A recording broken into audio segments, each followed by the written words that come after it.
Welcome to new video.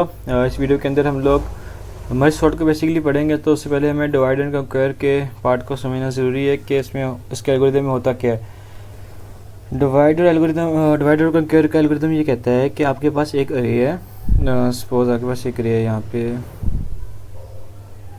इसको हम खत्म कर देते हैं। आपके पास एक अरे है और आप उस अरे को डिवाइड कर लो। इसको दो पार्ट में डिवाइड कर लिया, देन ये बन गया हमारे पास, देन ये बन गया। फिर आप इसको डिवाइड कर लो, फिर ये बन गया, फिर ये बन गया। अगर मज़ीद डिवाइड होता है तो होता है, ठीक है। तो देन आप उनको आपस में मर्ज कर दो, सॉर्ट करके आपस में मर्ज कर दो। तो मर्ज करके आप जब सारी अरे बनाओगे दोबारा आपके पास एक फुल अरे बन जाएगी। ये डिवाइड यानी कि डिवाइड करो, फिर उसको उसके ऊपर कंपेयर करो, यानी कि डिवाइड करके देन उसमें चेंजिंग करनी है, सॉर्ट करना है, उसको स्वैप करना है, जैसे भी करना है वो करके देन आप उसको मर्ज कर दो आपस में। तो ये डिवाइडर कंपेयर में आप क्या करते हो कि बेसिकली रिकर्सिव कॉल होती है इसके अंदर के स्मॉल, देखो डिवाइड करते हो पी को, उसका इंस्टेंस के अंदर है P1 P2 P3 के अंदर, देन आप अप्लाई करते हो उसके ऊपर DSC, डिवाइड एंड कंपेयर कहते हैं DSC को। तो हर एक के वजह आप उसको अप्लाई करते हो हर प्रॉब्लम के ऊपर, हर इंस्टेंस के ऊपर, पहले डिवाइड करने के बाद देन आप उसको मर्ज कर सकते हो। जैसे सपोज हमारे पास एक ये है 13 4, ये हमारे पास एक रही है, इसको उसने इसमें डिवाइड कर दिया, इसमें कर दिया, फिर इसमें कर दिया, फिर इसमें कर दिया, फिर इसको इसमें कर दिया। अब जब इनको मर्ज करोगे तो आप उनको सॉर्टेड वे में करोगे, ठीक है। तो फिर मर्ज सॉर्ट चलते हैं हम लोग। Merge sort using two elements में ये होता है कि हमारे पास एक सपोज करो एक ये अरे है हमारे पास और एक ये अरे है हमारे पास, ठीक है। जब आप इनको सॉर्ट करोगे तो ये 16 एलिमेंट की न्यू अरे बन गई है। तो इसका जो एल्गोरिथम होता है वो ये होता है कि आपने एक वाइल लूप लगाना है। जब वाइल लूप के अंदर आपके पास एक आई होता है और एक जे होता है। अब आई जो है वो पॉइंट कर रहा है लिस्ट 1 को और जो जे है वो पॉइंट करता है लिस्ट 2 को, ठीक है। आपने वाइल लूप में ये कंडीशन लगाई है कि जब किसी की लेंथ पूरी हो जाए तो आपने इस एक कंडीशन के साथ उसको के अंदर, यानी के एक न्यू लिस्ट है, मतलब आपके पास दो लिस्ट है, एक ये लिस्ट है, या आपको आई वाली लिस्ट है लेंथ और ये जे वाली है।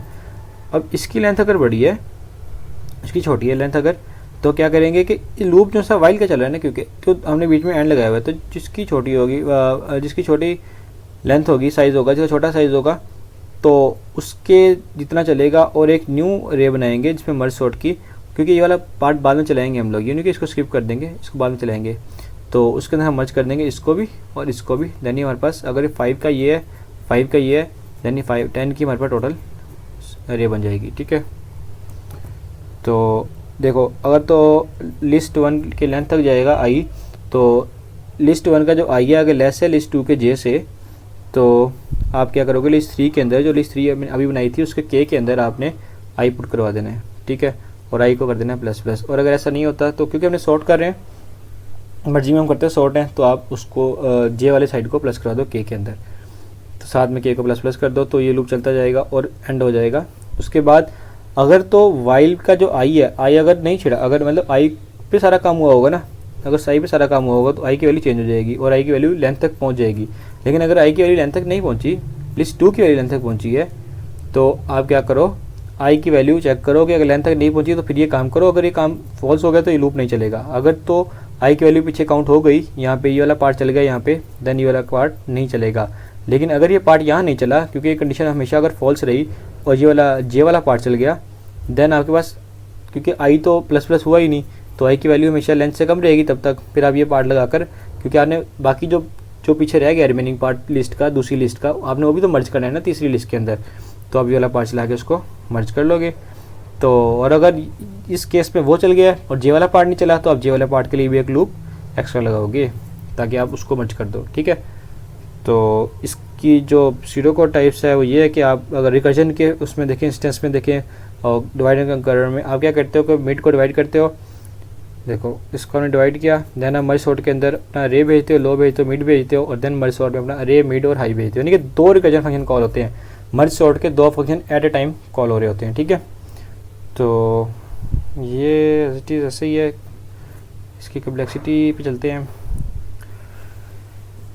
पहली लाइन जो सी है उसकी कम्प्लेक्सिटी है G1, क्योंकि फ्रीक्वेंसी 1 है और कॉन्स्ट ऑपरेशंस को हम लोग पहले ही कांस्टेंट पे लिखते आ रहे हैं, C1 C2, इसको इग्नोर करें। फ्रीक्वेंसी हमारे पास आ गई 1।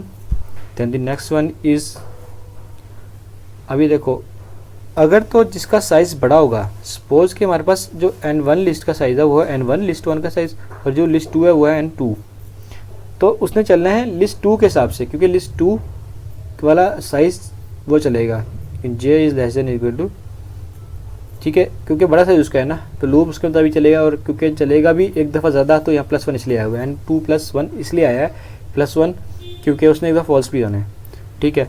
और अगर तो ये कंडीशन इफ़ तो चलेगा ना, जब वो N2 +1 टाइम चलेगा तो इफ़ चलेगा N2 टाइम्स, और अगर ये कंडीशन फॉल्स होती है तो 0 टाइम चलेगा। लेकिन अगर ये ट्रू होती है तो ये जब ये वाली फॉल्स होगी तो ऑब्वियसली ये वाली ट्रू होगी, तो इसका मतलब ये N2 टाइम ये भी चलेगा, और के प्लस भी N2 टाइम होगा।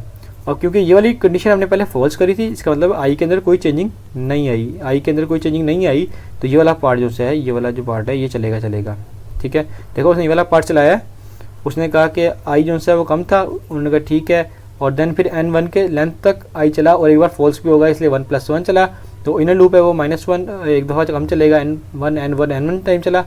और इस तरह क्योंकि ये वाला पार्ट पिछली वाली एरे में चल गया था, क्योंकि एरे सॉर्टेड थी, देखो ठीक है, एरे सॉर्टेड थी, तो ये वाला पार्ट ये वाला पार्ट है वाइल का, ये वाला जो लूप है वाइल का, ये लूप इसके अंदर चल गया था, यहाँ ये वाला पार्ट, ये देखो N2 ये एल्स के पार्ट में यहाँ चल गया था, ये चल गया था, इस वजह से ये सारा पार्ट 0 हो गया, क्योंकि एक दफ़ा चेक तो होगा फॉल्स के लिए, इसलिए यहाँ पे आ गया 1। तो इसको अगर हम रिकर्जन के हिसाब से देखें तो एज इट इज़ ऐसे ही होगा, ये यहाँ पे आ रहा होगा, ये रहा, ठीक है। आप इसको वहाँ पे प्लस कर सकते हैं। वैसे अगर इन सारी कम्प्लेक्सिटीज़ को लिख लेना अगर आप, तो आपकी ओवरऑल जो कम्प्लेक्सिटी आएगी वो n ही आएगी, क्योंकि आप कॉन्स्टेंट को इग्नोर कर देंगे, डोमिनेंट पार्ट को देखेंगे तो वो n बचेगा आपके पास, ठीक है। तो N1 + N2 और बिग ऑफ n जो है आपके पास n आ गया। लेकिन अगर हम इसको जाएँ उसके हिसाब से रिकर्जन के लिए लेके जाएँ, रिकर्जन के हिसाब से देखें इसको, देन आप क्या करते हो कि जरा रिकर्जन आपके पास एक बार आप मिड में डिवाइड कर रहे हो, देन आप एक मर्ज सॉर्ट भेज रहे हो, और देन आप एक और, इसमें क्या हो रहा है आपके पास एक कॉन्स्ट आ रहा है, पहली लाइन चल रही है, दूसरी लाइन चल रही है, तीसरी में जो ऑपरेशन है ना वो आपका रिकर्जन कॉल हो रहा है। जस्ट इसी वजह से आपने इसको कहा क्या कि यहाँ पे क्वेश्चन मार्क लगा रहा हूँ, क्योंकि मुझे नहीं पता कि रिकर्सिव कॉल्स के अंदर कितने ऑपरेशन कॉल हो रहे हैं, तो आपने क्वेश्चन मार्क लगा दिया। और जो लास्ट वाला मर्ज सॉर्ट है उसकी आपकी कम्प्लेक्सिटी है ON, ठीक है, क्योंकि आपने लास्ट ये भी निकाली है ON, ये रही, यहाँ से ये निकाली आपने ON, तो मर्ज सॉर्ट की कम्प्लेक्सिटी ओवरऑल जो सी आ गई वो होगी ON, ठीक है। तो अब आपने क्या किया, C1 आपका एज इट इज़ आ गया, कॉस पहले का, C2 आ गया, मुझे 1 से मल्टीप्लाई होगा, C1 ही रह जाएगा ना, क्योंकि फिर आ गया आपके पास ON, और देन आ गया आपको क्वेश्चन मार्क 1 क्वेश्चन मार्क 2। अब क्वेश्चन मार्क के अंदर क्योंकि आपने हाई और लो से काम कर रहे हो, मतलब पहले आप चेक कर रहे हो कि मिड अगर है और लो प्लस हाई डिवाइडेड बाई 2, जब ये काम आप कर रहे हो तो इसका मतलब हाफ अरे को आप इग्नोर कर रहे हो, आप उसको 2 में डिवाइड कर रहे हो, तो 2 में डिवाइड कर रहे हो, तो इसका मतलब आपकी जो अरे है वो n/2 टाइम चल रही है। तो यहाँ पे हम लिख लेंगे क्वेश्चन में आ जाएगा n/2 और n/2, तो ओवरऑल जो हमारे पास काम हो गया वो बच गया Tn On n/2 और n/2, ये बच गया, ठीक है। तो 2 n/2 हैं, तो हम इसके लिए लिख लेते हैं, अभी अपनी वो बना लेते हैं उसकी निकालने के लिए, क्योंकि इनको निकालने के लिए हमें वो काम करना पड़ता है, आपको पता है, जैसे T(n) है, जैसे रिकर्सिव के लिए लास्ट में फंक्शन उसके सम के लिए निकाला था हमने कि एक बेस केस है, और देन आपके पास 2n2t बाई n/2 है, प्लस c है आपके पास, ठीक है, प्लस Cn, क्योंकि वो ON का ये वाला जो ON है इसका Cn यहाँ पे आ रहा है, ठीक है, Cn, ओके। अब इसके अंदर लास्ट टाइम हमने क्या किया था, वैल्यू पुट करना स्टार्ट की थी, तो हमने कहा था कि हमारे पास जो ये जो सा बचता है, ये चीज़ है हमारे पास, ये हमारे पास T(n) होती है, डोमिनेंट पार्ट है क्योंकि हमारे पास, तो ये आप इस T(n) को पुट करोगे n के अंदर, जो आपका n पार्ट है इसके अंदर, ठीक है, इस T(n) को पुट करोगे आप n पार्ट के अंदर, तो आपने इस T(n) को पुट किया n पार्ट के अंदर, तो आगे पास जो ओवरऑल जो कम्प्लेक्सिटी बनती है वो बनी, क्योंकि n पार्ट था इसके अंदर पुट किया आपने इसके अंदर इस सारे को, तो ये आपका बन गया n/2⁴, और जो Cn n/2 बन गया, और प्लस Cn, क्योंकि आपने पूरी क्वेश्चन को पुट किया था ना, जहाँ जहाँ पे n था वहाँ पे n/2 पुट कर दिया आपने, ये देखो सब्स्टिट्यूटिंग n/2, तो आपके बन गया 2⁴ जो 2Cn बन गया आपके पास, ठीक है। इसको जूम कर लेते हैं, ये हो गया। और देन आपने एक बार दोबारा चेक करने के लिए इसको किया, तो टू की पावर 3 में जा रही है और इधर भी 2 की पावर 3 में जा रही है, तो आपने देखा कि ये एक लीनियर फॉर्म बन रही है। तो आपने लास्ट वैल्यू को जब देखा तो 2 की पावर k और 10 n की पावर 2k प्लस के सी एन। तो जो हमारे पास लास्ट क्वेश्चन बनी, इसको सॉल्व करने के बाद हमने कहा 2 की power k plus T N 2 की पावर k प्लस के सी एन। तो हम ये कह लेंगे कि n डिवाइडेड बाई 2 की power k is less than equal to 1।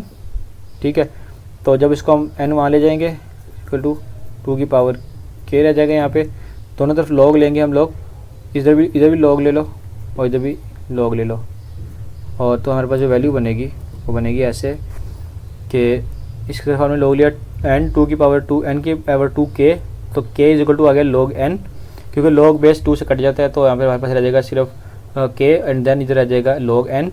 और ये तो वैसे सिर्फ एज्यूम है कि वैल्यू पुट करके हमने किया है, तो इसमें आप वैल्यू पुट कर दें। अब ये रह जाएगा 1, क्योंकि आपने इसको 1 सपोज किया है। ये देखें, ये 1 सपोज किया ना आपने, ये आ जाएगा आपके पास k is less than equal to log n। तो ये चीज़ 1 हो जाएगी सारी, इसे आने वहाँ 1 सपोज किया था, ये चीज़ हो जाएगी 2k1 प्लस आपके पास ये आ जाएगा log n cn। ठीक है, तो ये सारा इग्नोर हो जाएगा, कांस्टेंट पार्ट है। तो ये k की वैल्यू भी अगर हम यहाँ पे लिख लें log, वो लिख सकते हैं log n लिख सकते हैं। ठीक है, इसकी जगह 2 की पावर log n k की जगह पे। तो यहाँ पर डोमिनेंट पार्ट हमारे पास ये वाला है इस वक्त, क्योंकि n इंटू log n है, तो यही हमारे पास बन जाएगा बिग ओ। ये देखें बन गया बिग ओ। तो यही है इसमें नंबर शॉर्ट के अंदर। Thank you.